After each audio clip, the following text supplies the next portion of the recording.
Mister جناح آپ نماز کیوں نہیں پڑھتے؟ قائد اعظم محمد علی جناح کا جواب سن کر مولوی شبیر علی تھانوی کے پسینے چھوٹ گئے۔ مولانا اشرف علی تھانوی کے خلیفہ اور نائب مولوی شبیر علی تھانوی بیان کرتے ہیں کہ ایک دفعہ مجموعی عام میں بڑے بڑے رہنماؤں کی موجودگی میں نے قائد اعظم سے بڑے بے باک طریقے سے پوچھا کہ مسٹر جناح آپ نماز کیوں نہیں پڑھتے؟ جناح صاحب نے جو جواب دیا اسے سن کر تو مجھے پسینہ آ گیا۔ اتنا بڑا آدمی اور اتنے بڑے اجتماع کے سامنے اس نے یہ جواب دیا۔ بسم اللہ الرحمن الرحیم۔ السلام علیکم ورحمۃ اللہ وبرکاتہ۔ محترم ناظرین و سامعین، 1936 میں جب پنڈت جواہر لال نہرو نے یہ اعلان کیا کہ ہندوستان میں صرف دو ہی گروپ رہیں گے، ایک انگریز اور دوسرا کانگریس، تو قائد اعظم نے انہیں برسرا عام للکارا اور مسلمانوں کی موجودگی کا احساس دلاتے ہوئے انہیں بپاور کروایا کہ یہاں ایک تیسرا گروہ بھی ہے جسے مسلمان کہتے ہیں۔ تو شیر کی اس گرج سے کانگریس کے ایوانوں میں زلزلہ آ گیا۔ قائد اعظم کے اس نعرہ حق کا انجام یہ ہوا کہ کانگریس اور اس کے گمشدوں نے قائد اعظم کو نشانہ بنا رکھا لیا۔ بقول مسٹر خورشید حسین، ایک طرف تو ہندوستان میں کانگریس اور ان کے زر خرید قائد اعظم کافر، مغربی، مذہبی، دلدار اسلام سے نہ اشانہ اور انگریزی کا پٹھو کہہ کر اس نے مسلمانوں کو دور رکھنے کی ناکام کوشش کرتے رہے، اور ساتھ ہی ساتھ دوسرے ممالک خصوصاً انگلستان میں قائد اعظم کو رجعت پسند فرقہ پر ست لکیر کا فقیر، مذہبی، جنوبی اور نہ جانے کس کس فریبی رنگ میں پیش کر کے انگریز قوم کے سامنے ان کی سیاسی پوزیشن کو کمزور کرتے رہے۔ قائد اعظم کے اخلاق و کردار سے اور دین اسلام پر عمل کے ثبوت کے لیے صرف ایک ہی واقعہ کافی ہے، جس کو منشی عبدالرحمن نے اپنی کتاب میں قائد اعظم کا مذہب و عقیدہ میں تحریر کیا ہے۔ وہ لکھتے ہیں، مولانا شبیر احمد علی تھانوی قائد اعظم سے اپنی ایک ملاقات کی تفصیل تحریر کرتے ہوئے لکھتے ہیں کہ دوران گفتگو میں نے جناح صاحب سے یہ سوال کیا کہ آپ ہزاروں روپیہ خرچ کر کے پنڈال وغیرہ بناتے ہیں اور لوگوں کو گلے پھاڑ پھاڑ کر نعرہ تکبیر بلند کرواتے ہیں، اس سے کیا فائدہ ہوتا ہے؟ جناح صاحب نے فرمایا کہ اس غیر اقوامی پر اور ریب پڑتا ہے۔ میں نے کہا، میں ایک اور تعبیر بتاتا ہوں جس سے ریب زیادہ ہوگا۔ قائد اعظم نے فرمایا، کیا؟ میں نے کہا، جب جلسے کے دوران نماز کا وقت آ جائے تو اسے 150 لاکھ کے مجمع کو لے کر باجماعت نماز ادا کریں، پھر آپ خود دیکھیں گے کہ کتنا ریب پڑتا ہے۔ اس پر قائد اعظم نے جو جواب دیا آپ کی کمال بصیرت کا منہ بولتا ثبوت ہے۔ آپ نے فرمایا، آپ ٹھیک فرماتے ہیں، مگر میں اس وقت اس عمل پر کرنے سے معذور ہوں۔ میں نے کہا کہ آپ کو کیا عذر ہے؟ تو وہ فرمایا کہ آپ باجماعت نماز پڑھانے کو کہتے ہیں، تو امام کس کو بناؤں؟ ممکن ہے کہ میرا خیال درست ہو کہ اگر میں امامت کروں، سب لوگ نہ صحیح مگر کثیر تعداد میں لوگ میری موجودگی میں نماز ادا کر لیں گے، مگر میں خود کو امامت کے قابل نہیں سمجھتا اور نہ ہی مجھ میں اس کام کی اہلیت ہے، اس لیے کسی دوسرے کو امام بنانا پڑے گا۔ اب مسئلہ یہ ہے کہ اگر امام دیوبندی ہوگا تو بریلوی اس کی امامت میں نماز ادا نہیں کریں گے، اور اگر امام بریلوی ہوگا تو دیوبندی نہیں پڑھیں گے، اور الگ الگ جماعتوں کی وجہ سے روب پڑھنے کی بجائے مسلمانوں کا اختلاف غیر اقوامی پر نمایاں ہوگا، تو اس سے فائدے کی بجائے نقصان ہوگا۔ دشمن مسلمان کو الگ الگ دیکھ کر مزید دلیر ہوگا اور اس سے فائدہ اٹھانے کی کوشش کرے گا۔ اس لیے فی الفول وقت میں اس تجویز پر عمل کرنے سے معذور ہوں، آگے چل کر دیکھا جائے گا۔ میں نے کہا، اس پر اگر بات تو بحث طویل ہو جائے گی، اس متعلق تو پھر عرض کروں گا۔ آپ ایک دوسری بات عرض کرتا ہوں کہ خود آپ پر بھی تو نماز فرض ہے، آپ کیوں نہیں پڑھتے؟ آپ جلسوں میں اپنا یہ معمول رکھیں کہ جب نماز کا وقت آ جائے تو آپ خود مصلی بچھا کر نماز پڑھنی شروع کر دیں، کوئی پڑھے یا نہ پڑھے۔ اس سوال کا جواب جو جناح صاحب نے دیا، ان کے الفاظ آج تک میرے کانوں میں گونج رہے ہیں، جن کو سن کر مجھے پسینہ آ گیا۔ عام طور پر یہ دیکھا گیا ہے کہ جب انسان کسی اونچے مقام پر پہنچتا ہے تو وہ عجیب اور تکبر کا شکار ہوتا ہے۔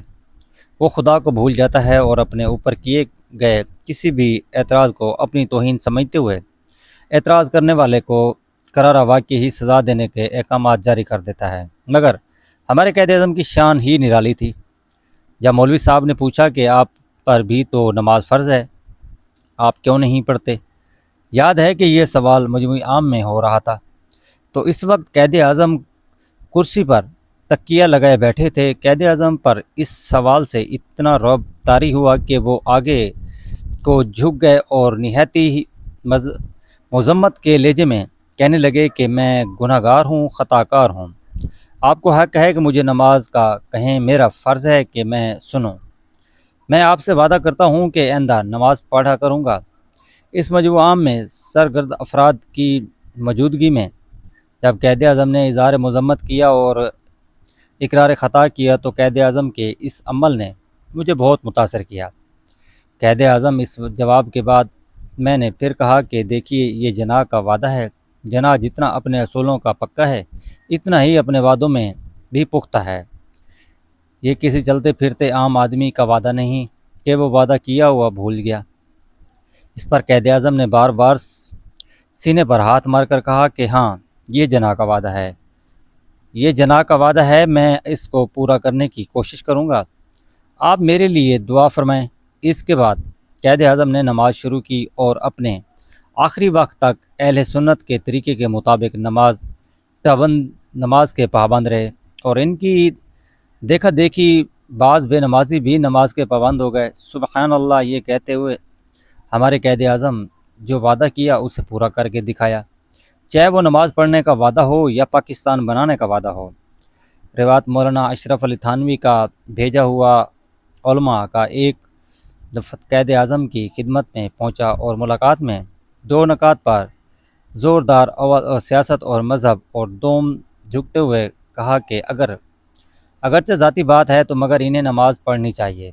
پہلی بات تو یہ ہے کہ یہ محض روایت نہیں بلکہ مستند واقعہ ہے اور تاریخ کا حصہ ہے۔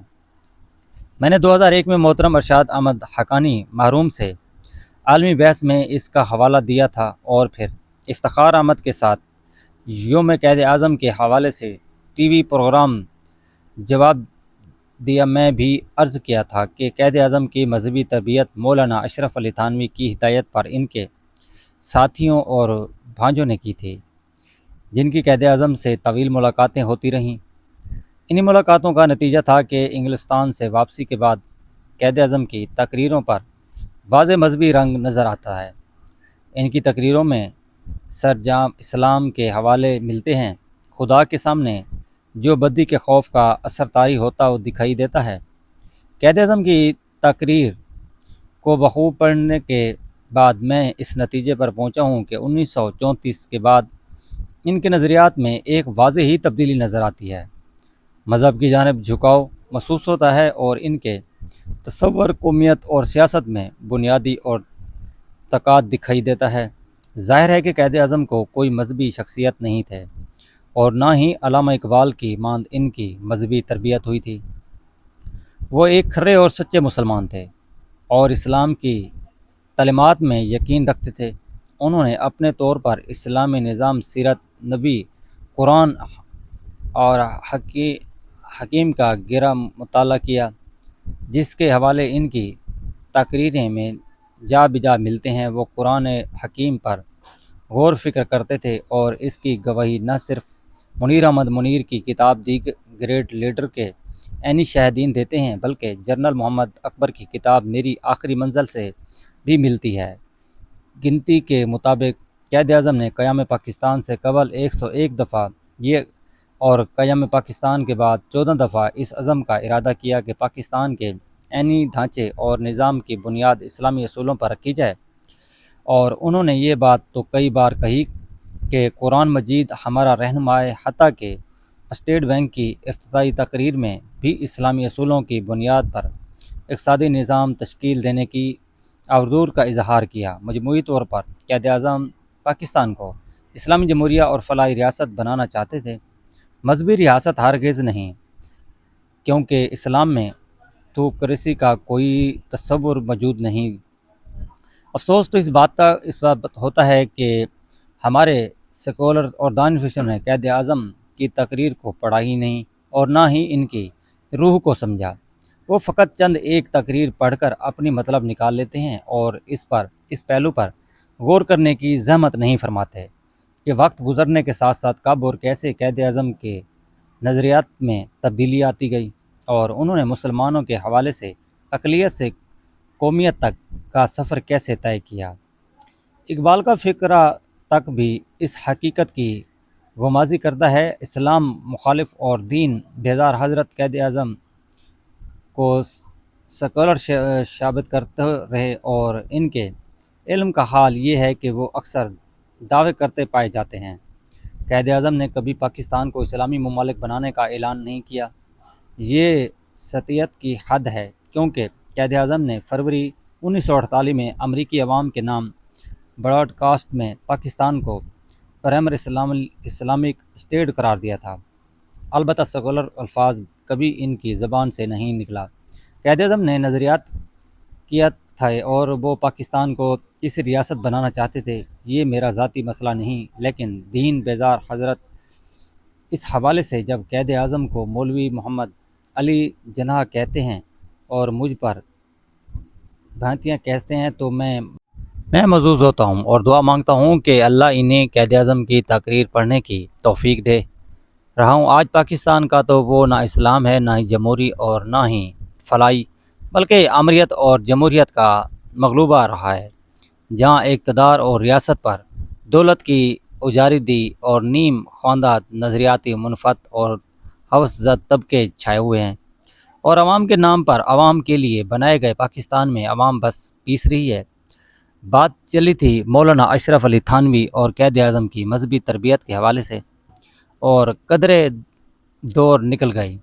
اس ضمن میں منشی عبدالرحمن خان مرحوم کی کتاب تعمیر پاکستان اور علماء ربانی میں تفصیل سے موجود ہے اور پڑھنے کے لائق ہے۔ منشی عبدالرحمن مرحوم نے بڑی محنت اور تحقیق سے مواد جمع کیا اور قائد اعظم کے حوالے سے ان گوشیوں پر روشنی ڈالی جن کا ذکر نہ ہی ہماری تاریخ پاکستان پر لکھی گئی کتابوں میں ملتا ہے اور نہ ہی مغربی اسکالر قائد اعظم کی سوکھ لکھتے ہوئے انہیں قابل توجہ سمجھتے ہیں، کیونکہ انہیں سوٹ نہیں کرتا۔ آج کا نوجوان تو یہ بھی نہیں جانتا کہ مولانا اشرف علی تھانوی بہت بڑے اسکالر اور محفظ قرآن اور سیرت نبوی کے عظیم مصنف اور بڑی روحانی شخصیت ہے۔ ایسی شخصیت کا مسلمانوں کے مستقبل کے بارے میں متفقہ رہنا قابل فہم، اور مولانا شبیر علی تھانوی کی تعداد تبلیغ کا حوالہ دیتے ہوئے منشی عبدالرحمن مرحوم نے لکھا ہے، حضرت حکیم علمت مولانا اشرف علی تھانوی دوپہر کا کھانا نوش فرما کر کلولہ کے لیے خانقاہ میں تشریف لائے اور مجھے آواز دی۔ حاضر ہوا تو حضرت متفکر تشریف فرماتے ہوئے، یہ مئی 1938 کا واقعہ ہے۔ اس زمانے تک قرارداد پاکستان منظور نہیں ہوئی تھی، مگر کانگریس اور ہندو کی ذہنیت بے نقاب ہو چکی تھی۔ حضرت نے 2-3 منٹ کے بعد سر اٹھایا اور ارشاد فرمایا، میاں شبیر علی، ہوا کا رخ بتا رہا ہے کہ لیگ والے کامیاب ہو جائیں گے اور بھائی جو سلطنت ملے گی وہ انہی لوگوں کو ملے گی جن کو آج ہم فاسق و فاجر کہتے ہیں۔ مولویوں کو تو ملنے سے رہی، لہٰذا ہمیں یہ کوشش کرنی چاہیے کہ یہی لوگ دیندار بن جائیں۔ آج کل کے حالات میں اگر سلطنت مولویوں کو مل بھی جائے تو شاید چلا نہ سکیں گے۔ ہمیں تو صرف مقصود اور جو سلطنت قائم ہو وہ اور دیانتدار لوگوں کے ہاتھ میں ہو، اور بس۔ میں نے ارشاد سن کر عرض کیا کہ پھر تبلیغ نیچے کے طبقے سے شروع ہو اور اوپر کے طبقے یعنی خواص سے۔ اس پر ارشاد فرمایا کہ اوپر کے طبقے سے کیوں، وقت کم ہے اور خواص کی تعداد بھی کم ہے۔ اگر خواص دن بن گئے تو انشاءاللہ عوام کو بھی اصلاح ہو جائے گی۔ اس پس منظر اور اس جذبے کے تحت مولانا اشرف علی تھانوی نے ایک دفعہ تربیت دی، نواب محمد اسماعیل کے ذریعے قائد اعظم سے ملاقات کا انتظام کیا۔ نواب محمد اسماعیل مسلم لیگ کے سرکردہ لیڈر تھے، اور دسمبر 1947 میں جب مسلم لیگ کو 2 حصوں میں تقسیم کیا گیا اور ہندوستان کے لیے آل انڈیا مسلم لیگ بنائی گئی تو نواب اسماعیل اس سے پہلے صدر تھے۔ آپ سے التماس اور کہ اپنے قائد اعظم کے لیے دعا فرمائیں کہ اللہ تعالیٰ ان کو جنت الفردوس میں اپنے قریبی خاص میں جگہ عطا فرمائے، آمین۔ ناظرین، یہ ایک قابل غور حقیقت ہے کہ انسان کی اصل عظمت اور اس کے مذہب اور دولت یا شہرت میں نہیں، بلکہ اس کی عاجزی اور اپنے رب کے سامنے جھک جانے میں ہوتی ہے۔ قائد اعظم محمد علی جناح نے اگر واقعی ہی یہ الفاظ ادا کیے کہ میں گناہ گار ہوں اور مجھے نماز کی تلقین کرنے کا آپ کو حق ہے، تو یہ ان کے بلند کردار اور انکساری کی ایک خوبصورت مثال ہے۔ ہمیں بھی دوسروں کی اصلاح سے پہلے اپنی اصلاح کی فکر کرنی چاہیے اور یہ یاد رکھنا چاہیے کہ اللہ تعالیٰ کے دروازے ہمیشہ کے لیے کھلے رہتے ہیں۔ جو شخص اپنی کوتاہی کا اعتراف کر کے اپنے رب کی طرف پلٹ آتا ہے، اللہ تعالیٰ اس کے لیے رحمت اور مغفرت کے دروازے کھول دیتا ہے۔ اللہ تعالیٰ ہمیں بھی سچی توبہ کرنے کے نماز کی پابندی اختیار کرنے اور دین اسلام کی تعلیمات پر عمل کرنے کی توفیق عطا